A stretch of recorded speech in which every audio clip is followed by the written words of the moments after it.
So once the Industrial Revolution started, there was no stopping it. Coal was the initial fuel for the steam engines of the Industrial Revolution, but as the 19th century progressed, petroleum was increasingly used, especially after the development of the internal combustion or the diesel engine and later the gasoline engine.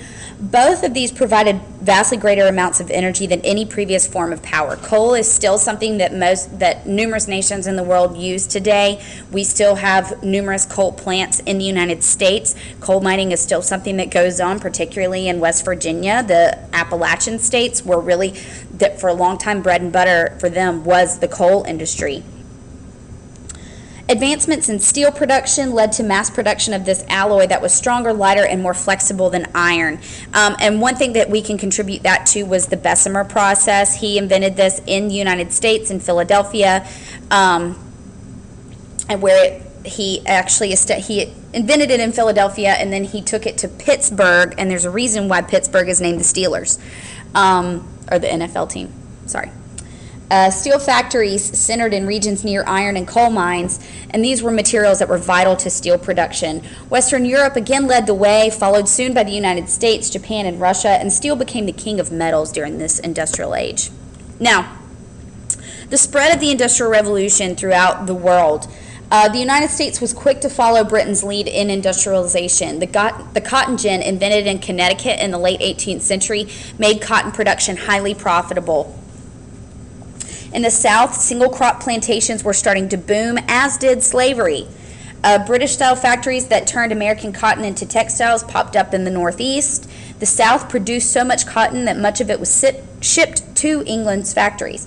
Railroads sprang up in the Northeast first and soon connected to farming areas in the Midwest and the South, and this sped up the delivery of crops and farm animals to processing factories in Chicago and other cities in the North. The agricultural South's loss to the industrial North in the U.S. Civil War marked a turning point when the United States government outlawed slavery in 1865. And the national government's power also rose dramatically after the Civil War, and it encouraged a strong pro-industry attitude. In 1869, the U.S. completed the East to West Transcontinental Railroad, and it was the world's longest at the time. But by 1900, the United States was the world's biggest steel producer, and U.S. Steel Corporation was the world's first billion-dollar corporation. Now, in Japan, using a show of industrial force, well, let me back up just a second.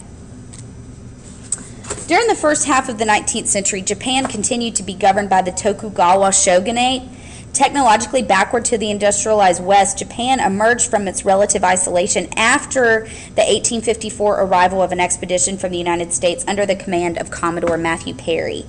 So in 1856, Japan opened the ports to trade with the U.S., and then shortly thereafter, Great Britain, the Netherlands, and Russia were granted similar concessions.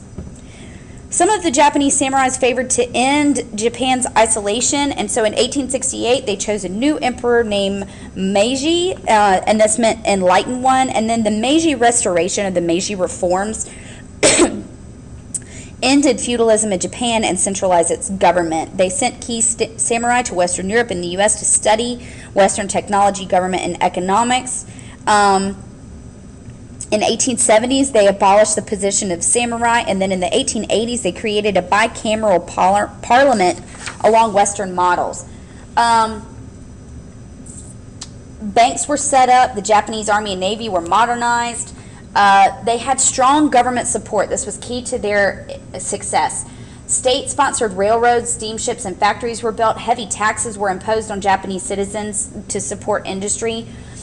Many of the textile mills and other factories were sold off to private investors who formed conglomerates called zaibatsu. But in spite of their rapid industrialization, they weren't fully equipped for it. They lacked significant coal and iron ore deposits essential to carry on an industrial economy.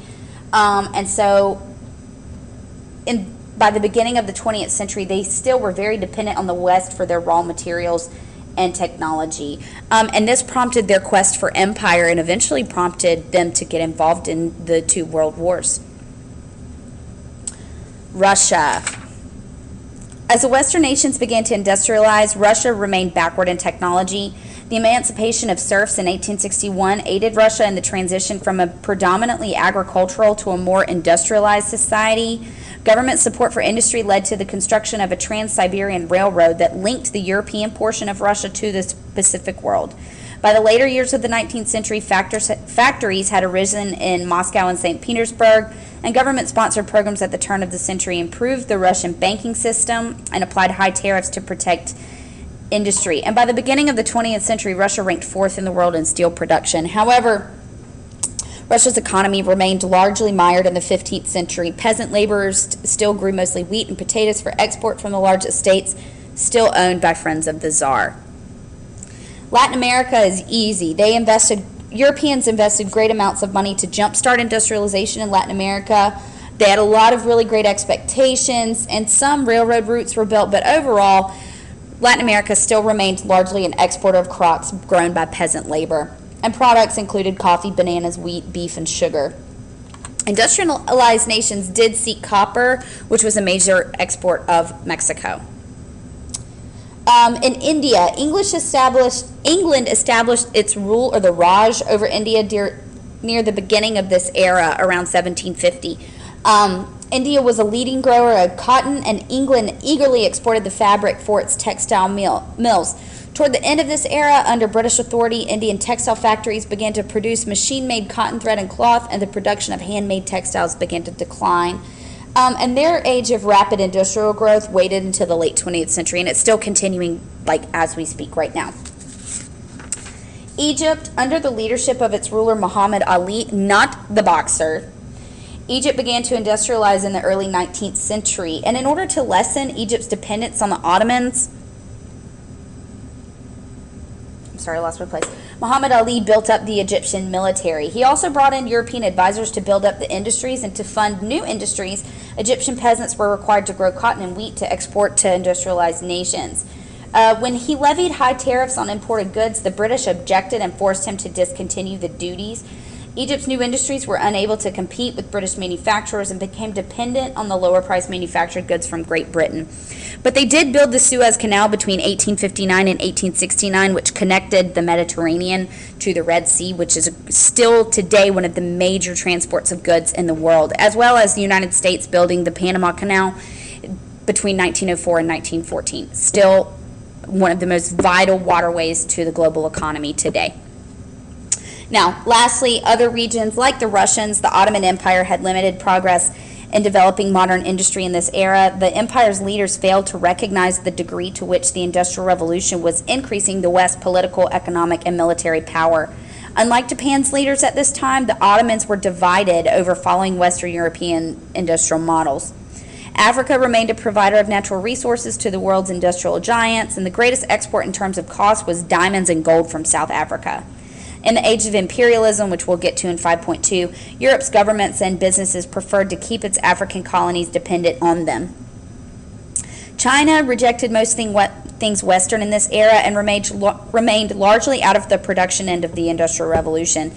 Some foreign investment provided for railroad and steamships, but overall, the Middle Kingdom stuck with human labor to produce crops and handmade items for export. Now, what is important is that new industrial powers in Western Europe, the United States, Russia, and Japan took advantage of China's weak government by forcing open, exclusive trade regions, which were called spheres of influence. So Russia would trade with one region in China, Britain with another, and France in another.